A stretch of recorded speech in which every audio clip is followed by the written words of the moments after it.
but I don't think that this film shows anything more sexualized than you would see in a Nicki Minaj video, in WAP with Cardi B and Megan Thee Stallion. These are things that young girls are seeing, so why are we pretending like in this film people have seen it for the first time? My name is Sophie Hannah and this is the CINE vlog, which is a vlog all about films, film reviews and everything to do with film. And today I'm talking about the French film Cuties. Now, you may have heard the name of this film before because it has caused so much controversy over the last few months, but I'm going to get onto the plot and probably explain a little bit more about all of that. Now, the plot of Cuties, it follows an 11-year-old black girl who is French Senegalese. She's of Islamic faith, trying to navigate growing up into a teenager and I guess the beginning of womanhood, and she tries to make sense of it all by joining a dance group at her school, and it's a very interesting dance group. The reason why the film caused so much controversy at first this year was because of the poster that Netflix put together to advertise the release of the film. It showed these young girls in very scantily clad clothes, in sexualized positions, pouting,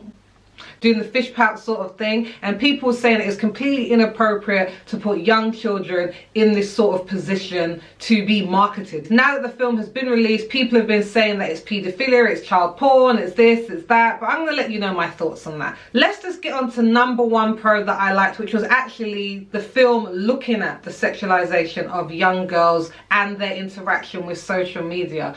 I'm firmly on the fence of, I don't think that this film was inappropriate. I don't think it was child pornography. I don't think it's encouraging paedophilia. I think the director, who is also a French Senegalese woman called Mamouna Doucouré, she made this film based on facts. She saw a young dance troupe of 11-year-olds and they were dancing in very sexually provocative ways, and she went and did research for a year and a half to look into, actually, is this what young girls are looking at? Is this what they're aspiring to? And the feedback that she got was that young girls are looking at women who are very sexual in the media and thinking that that is what success is like for a woman. And so I think the film explores it very well. These young girls who don't really understand what it is that they're doing or they're looking at, for them, they see dance troupes doing it who are a bit older than them. They see that it gets attention. There's one reference to one of the girls trying to do her makeup like Kim Kardashian. There is an image or a portrayal of women that they think, that's what I need to be like. And I think it's done well so that you really understand exactly what the film is saying.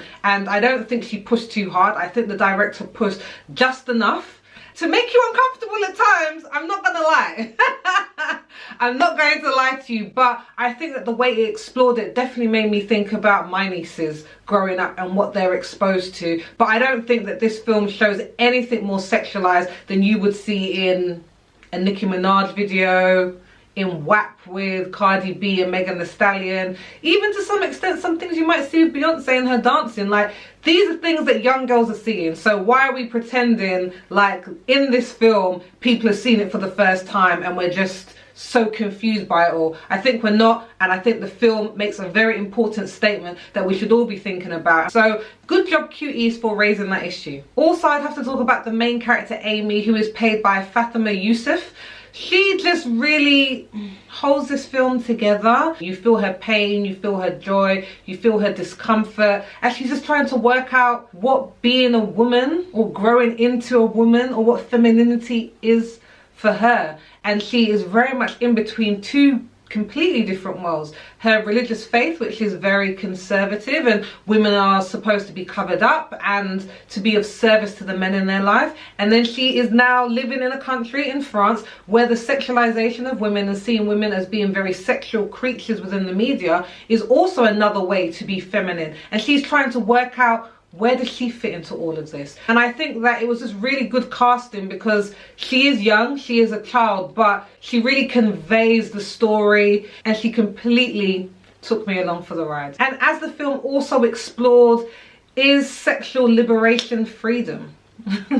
Is the ability for women to now be overtly sexual, to talk about what they sexually like, to dance in sexually provocative ways.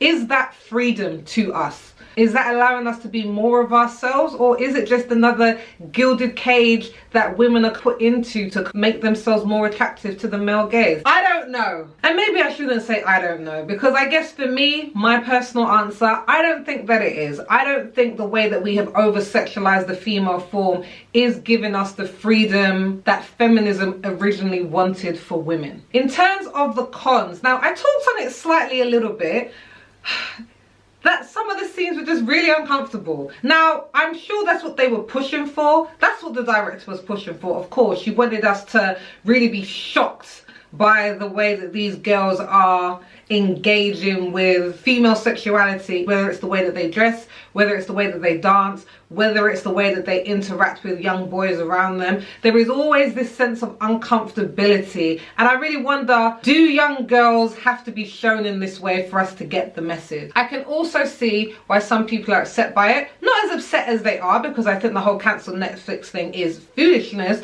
but I don't know. You have to watch this and let me know what you think. Another con for me would probably be that some of the story wasn't really tied up as cleanly as I would like. So there are certain characters or plot lines that are just kind of dropped by the wayside. So I think that's definitely an area where this film didn't work for me. In terms of ratings, now I rate my films according to burgers because I love them. And out of a total of 5 burgers, I would give Cuties 3.5 burgers, which means it's a good burger, it's solid, it's going to fill you up, it's going to satisfy you. I would definitely recommend everybody to watch this because I think it just brings up such good conversations about femininity, womanhood, children, sexualization, social media. All the themes are in there, and I really hope that Netflix doesn't take this off their streaming service, that they don't let this go, because work like this is necessary to talk about some of the deeper issues that are going on in this world and really see if there's any way that we could be doing things better than we already are. Now, I always like to end my vlogs on a question, and today's question would be, what is your favorite coming of age film? Leave your answer down below in the comments as always, and while you're down there, don't forget to subscribe to my channel by pressing the big red button and follow me on social media. All the details are down below, but until the next time, I'll be seeing you soon.